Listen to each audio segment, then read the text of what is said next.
Good morning सबको। राम राम। देखिए आज ट्रेड लिया मैंने। शॉर्ट वीडियो मैंने डाल दिया था यूट्यूब पे पहले ही। पुट को सेल किया था, उसमें लॉस हुआ 1880 का। और जो हेज के लिए बाय की थी वो उसमें 606 रुपये का प्रॉफिट।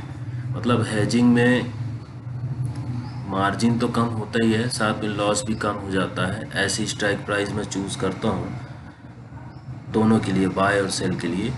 तो आज इंडिया विक्स जो है वो बढ़ा हुआ है काफ़ी, और इसी वजह से इसमें प्रीमियम डिके नहीं हो पा रहा है और फ्लक्चुएशन ज़्यादा होता है तो स्टॉप लॉस हिट हो जाता है।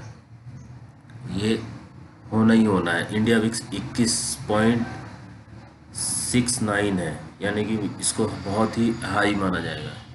पर सुबेरे गैप अप ओपन होने के बाद, गैप अप ओपन हुआ सुबह, उसके बाद दिखाता हूँ अभी मैं।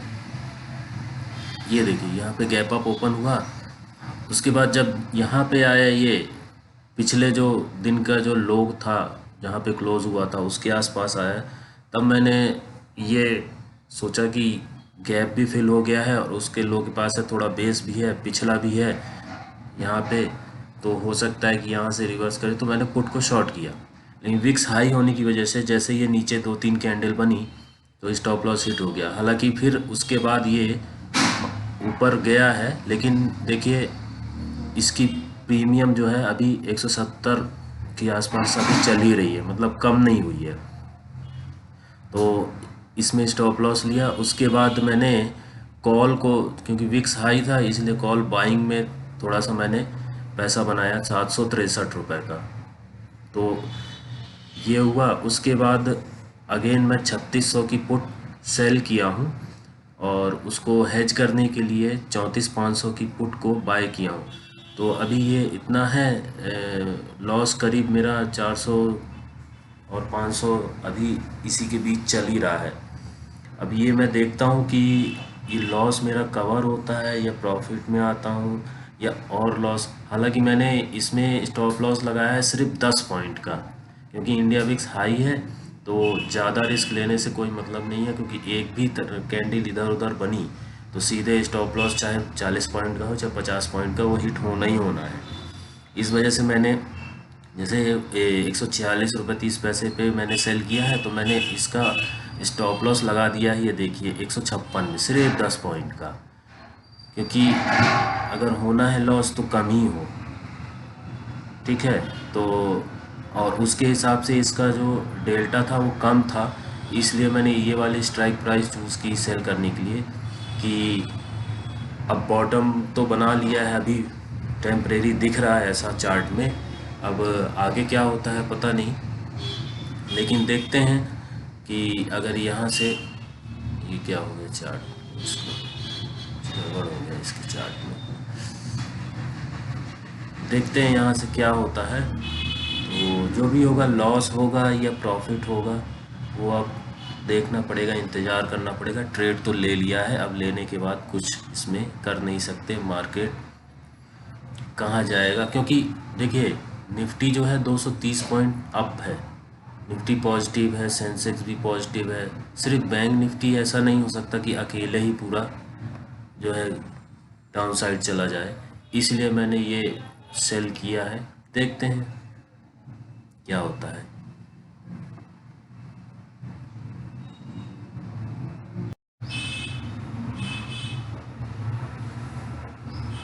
ये देखिए, अब मेरा जो लॉस था वो लगभग ख़त्म हो चुका है। अब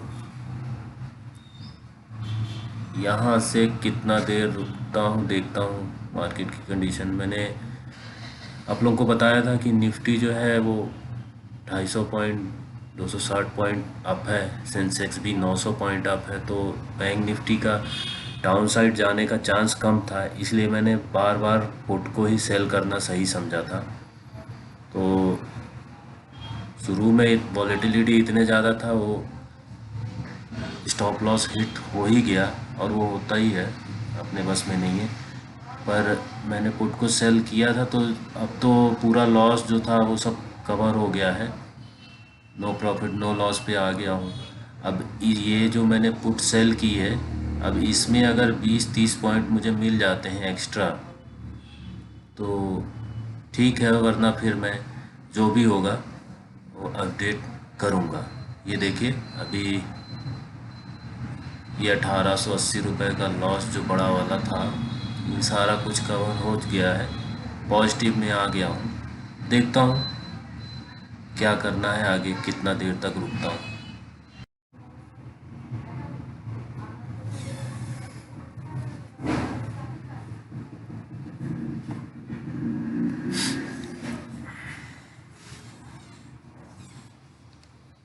दोस्तों, फिर ये इस समय देख रहे होंगे आप लोग, जो मैंने पुट सेल की थी, जैसा मेरा अनुमान था कि निफ्टी पॉजिटिव में थी उस समय 250 पॉइंट, अब 300 है। सेंसेक्स भी अच्छा खासा बढ़ा हुआ है, तो बैंक निफ्टी नीचे तो नहीं जाएगा। इस वजह से मैंने ये पुट सेल की थी। तो सुबह तो फ्लक्चुएशन हुआ इतना ज़्यादा कि लॉस हुआ था 1880 रुपये का, वो सारा लॉस कवर होके अब ये 100-150 रुपये के प्रॉफिट में आ गए। ये प्रॉफिट बहुत बड़ा नहीं है, बड़ा क्या है ही नहीं, इससे ज़्यादा तो ये तो पूरा अगर देखें तो ब्रोकरेज और उसमें चला जाएगा। लेकिन मेन मकसद ये है कि आप लोग देखिए कि सेलिंग में कितनी बार अपॉर्चुनिटी मिल जाती हैं कि अपन जो लॉस किए हैं उसको कवर कर सकें। और मैंने तो एक ही लॉट में ही ये किया है, एक लॉट से ज़्यादा का मार्जिन नहीं है मेरे पास। तो वही है कि अगर इसमें अपॉर्चुनिटी मिल जाती है कि अगर एक बार ट्रेड अपने अगेंस्ट चला गया तो अपन उसको मैनेज कर सकते हैं। हाँ, इसमें ये रहता है कि अपना स्टॉप लॉस फर्स्ट टाइम ही मतलब एकदम अपने लॉस बियरिंग कैपेसिटी के अंदर ही रखना है। अगर स्टॉप लॉस पहले ही अच्छा बड़ा रख लिया या कुछ तो उसमें ज़्यादा लॉस हो जाता है, तो फिर उसके बाद फिर चांस नहीं रहते हैं फिर कवर करने के। लेकिन ये रहता है कि अगर लॉस स्टॉप लॉस छोटे हों, कंट्रोल में हो अपने, क्योंकि सिर्फ स्टॉप लॉस ही अपने कंट्रोल में है मार्केट में, और कुछ भी नहीं है। प्रॉफिट अपने पास कंट्रोल में नहीं है उसका, वो सिर्फ मार्केट के ऊपर है कितना उसको प्रॉफिट देना है। अपने कंट्रोल में सिर्फ स्टॉप लॉस है कि अपन कहाँ पे निकलना चाह रहे हैं, कितना लॉस लेना चाह रहे हैं, बस। प्रॉफिट अपने ऊपर नहीं है। तो ये मेरा वीडियो रिकॉर्ड करने का बस यही मकसद था कि जो ऑप्शन सेलिंग करते हैं तो उनके साथ प्लस पॉइंट कई सारे रहते हैं। अब ये मैं इसका जो स्टॉप लॉस है 10 पॉइंट का था शुरू में, 146 पे मैंने बेचा था, 156 पे स्टॉप लॉस लगाया था। लेकिन अब इसको मैं कर दूंगा सीधे 6 पॉइंट और कम, 50 पे कर दूंगा।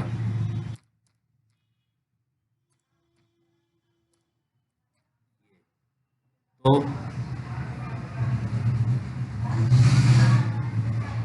मार्केट क्लोज होते समय अगर शूट अप हो गया या नीचे ब्रेकडाउन दे दिया या बड़ी कैंडल बन गई डाउन साइड की, तो क्योंकि आज मंडे है, एक्सपायरी अभी नई नई है, तो और विक्स भी बढ़ा हुआ है, तो प्रीमियम बहुत जल्दी बढ़ते हैं। तो मैं नहीं चाहता कि लॉस बड़ा हो, बस इसी वजह से मैंने स्टॉप लॉस इतना कर दिया। अगर इतने में तक बचा रहा, 2:44 हो चुके हैं, आधा पौन घंटा और है, देखता हूँ इतने में क्या होता है, उसके बाद फिर एग्ज़िट ले लूँगा।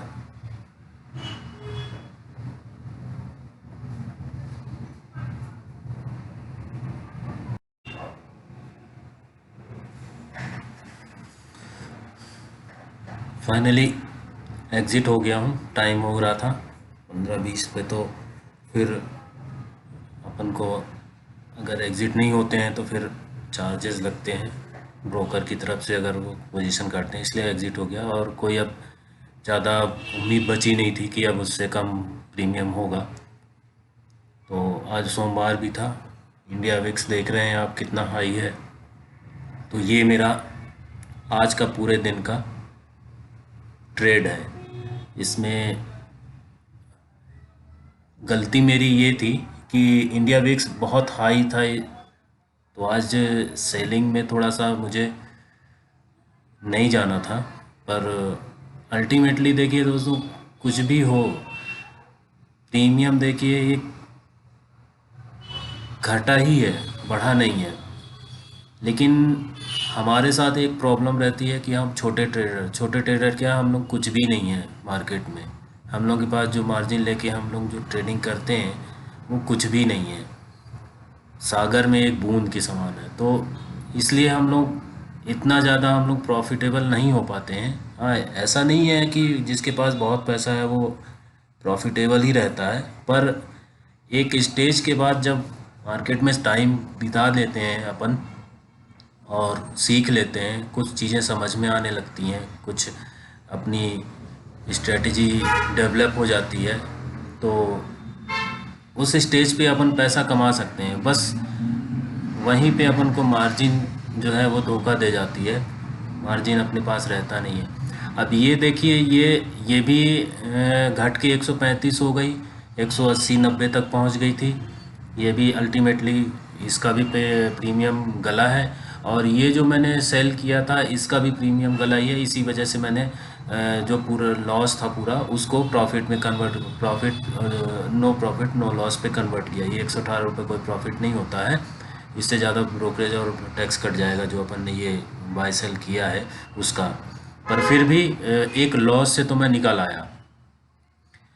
अब मैं आपको ये बताना हूँ कि अभी अगर जो बड़े ट्रेडर होते हैं वो 80,000, 90,000, लाख, 10 लाख, 5 लाख इस तरह की जो प्रॉफिट ट्विटर पे और सोशल मीडिया पे पोस्ट करते हैं, वो इतना डीके, इससे भी कम डीके लेते हैं मार्केट से।